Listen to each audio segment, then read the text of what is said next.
Everyone, this next guest has written and worked for some amazing people. She has graced many stages with her lovely voice and is now gracing our set. Y'all, please help me welcome dear Callie.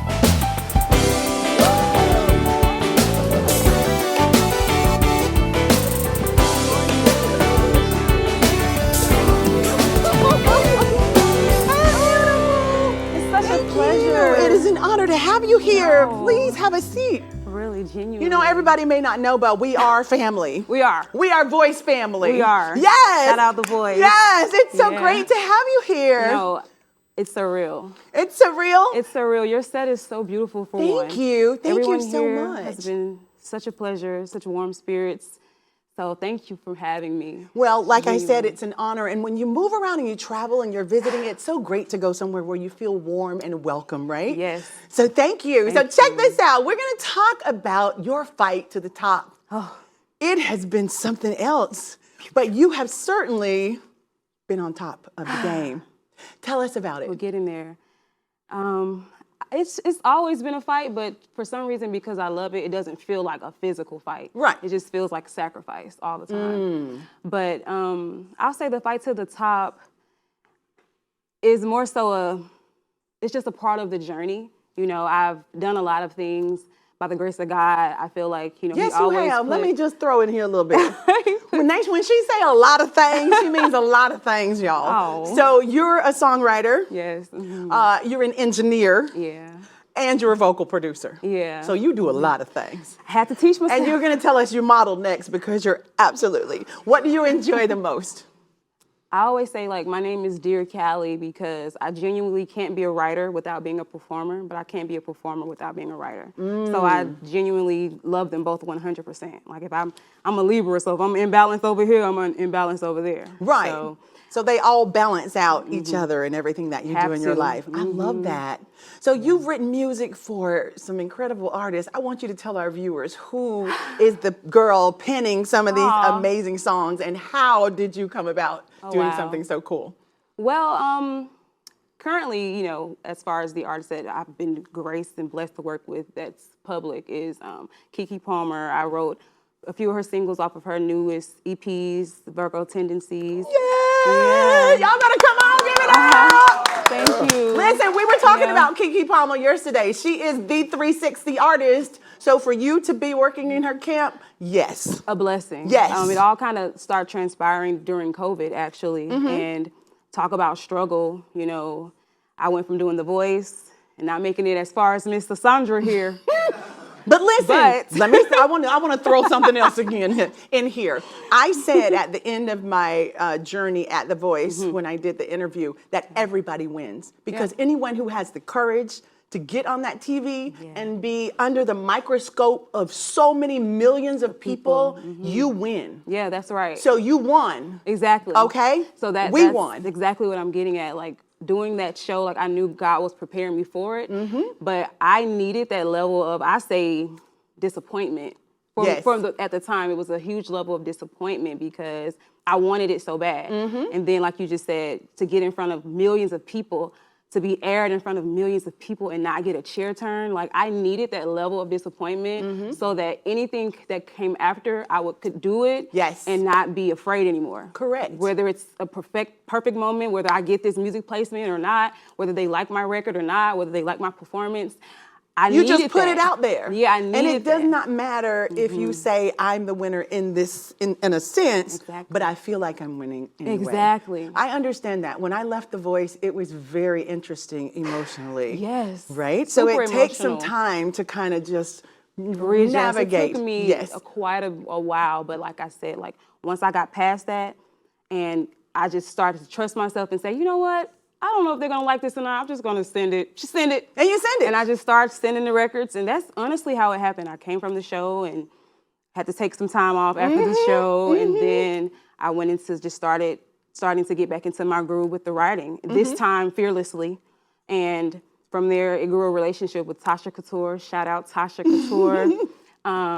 We just started working. And it was so strange. I sent her like a ton of records. And she was like, I need you to just be consistent. You're amazing. We're going to get placements. And Wow. at the time, you're like, okay. Yeah, but yeah. I remember I went back to work. I had to go back to work at Quick Trip. You went back to work where? At Quick Trip. You see? Mm-hmm. Yep. I went back to work at Quick Trip. I didn't That's want to, humbling. but I had right. to. Yes. I had to humble myself and go back. Mm-hmm. And I remember being at work, and I received a text message from her, and she said, hey, Kiki Palmer wants Thick, which is the record I wrote, and can you send me the session? And I'm at work like, what? Like, hold on. So truly humbling because, again, I had to go back to work. Yes. In front of my coworkers and everybody seen you on TV, that the whole world. Yes, I feel you. And then that's when all the doors started opening during COVID. It was perfect. I'm a songwriter, I'm a writer. So I'm writing at home and it's COVID, no one wants to go to the studio. So it was easier for me that way because I could do my own work. So they were like, oh, wow, like I can just send you this, you can send it out. Like it just made it a lot easier. So COVID kind of blessed me. It was a very strange moment for all of us, but because of the restrictions of it and because of the assets that I had and I was able to just work from home, you were able to reimagine and rebrand. You went through a period of rebranding. Completely broke. Completely broke doing it all. Completely broke, but stepping out on faith, trusting. What is that? What did that look like, the rebranding? What sparked Even still it? now, what sparked me rebranding myself was wanting to be true to who I am. I always felt like, being the writer that I am and being from Atlanta, it's a huge hip hop, industry in Atlanta, climate.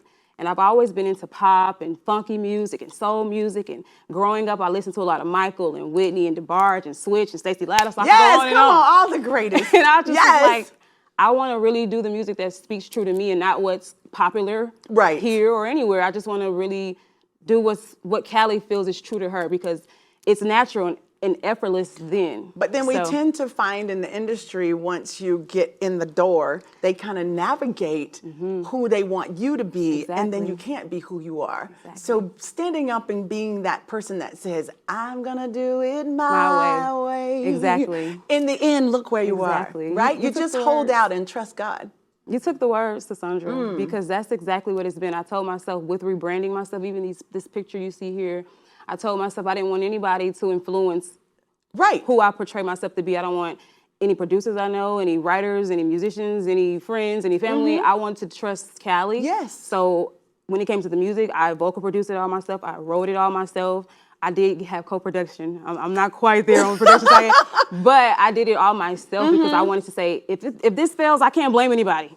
But you. But me. Right? And I can deal with that than being able to say, oh, I shoulda, coulda, woulda, if I wouldn't have done this with them. No, I understand. So did you go through a process? Because I went through the process, or I go through it a lot with my guys. It's like you can do a lot of different things. What am I going to put on this record? How much of my life do I want to tell? And in what genre do I want to tell it in? I hate genre. I hate genre. It's so stifling for a creative person. You don't want to be boxed ever. No. But yeah, it can take away, but I learned that it is a part of the journey. We all need one another. And even though I do a lot for myself, I did realize you still want to kind of get pointers and suggestions from those that you do trust at least. Yes. So the journey is always weird to kind of have people coming in and giving you that advice, but it is needed. It is much needed. Much needed. No man is an island, as the song says. Yeah. So what should we expect from Dear Callie in the future with your first official EP? Right.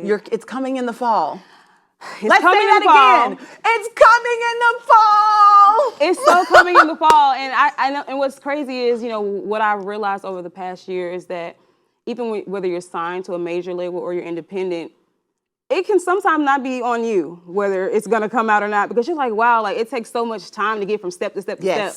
But prayerfully, and a lot of resources. It will be here in the fall. Yes. It needs to be here in the fall. Jesus, did we feel that? It's gotta be there. I'm an October baby. I need you here and out so everybody can feel what I've been working on for 4 years. Oh my goodness. We cannot wait to hear it. We are going to take a break. Thank you for sharing your conversation with me. Don't y'all go nowhere. It's 5 o'clock somewhere.